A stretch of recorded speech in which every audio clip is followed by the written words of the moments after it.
북한이 지난 11일과 12일 이틀에 걸쳐서 신형 장거리 순항미사일 발사 실험을 했다고 합니다. 올해 들어서만 벌써 네 번째이며 6개월 만에 또다시 미사일 도발을 감행한 것입니다. 대한민국은 물론이고 국제사회에 심각한 위협을 가하는 북한의 미사일 도발을 강력히 규탄합니다.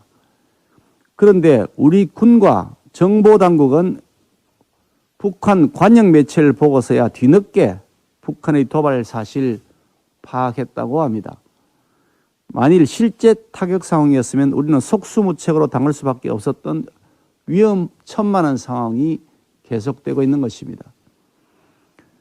지난 3월 북한이 동해상으로 탄도미사일 2발을 발사했을 당시에도 외신들은 탄도미사일 발사 가능성을 보도했지만 우리 군은 기껏 미상의 발사체를 발사했다라고 발표한 바 있었을 뿐입니다. 우리 군 당국은 북한 도발에 신속하고 강력히 대응해도 부족할 판에 예의주시만 하는 매우 소극적 태도를 보이고 있습니다. 이와 같은 모든 사태의 근본 원인은 바로 문재인 정권의 굴종적 대북 정책에 있습니다. 문 정권은 5년 내내 가짜 평화쇼를 성사시키는 데에만 몸이 달아 있었습니다. 유엔의 대북 제재에 아랑곳하지 않고 금강산 관광과 개성공단 재개를 주장하고 우리 국민들이 백신 보리고개에 시달리고 있을 때 북한에 백신 지원할 국리를 했습니다. 내년도 정부 예산안에 남북협력기금을 20년 만에 최대 규모인 무려 1조 2694억 원이나 편성해 두었습니다. 북한은 대한민국 콘텐츠를 유포하면 공개 처형을 한다고 하는데 우리 통일부는 자동차 가상현실 VR 콘텐츠로 북한 명소를 여행할 수 있는 시설을 도입했습니다.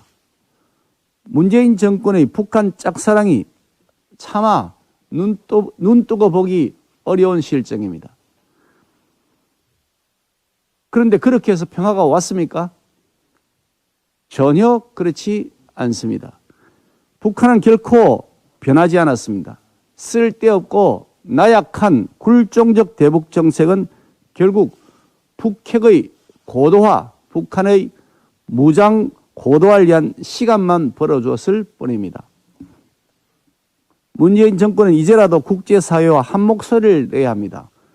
북한의 미사일 도발은 대한민국은 물론이고 주변국과 국제사회의 큰 위협이라는 인식을 같이 해야 마땅합니다.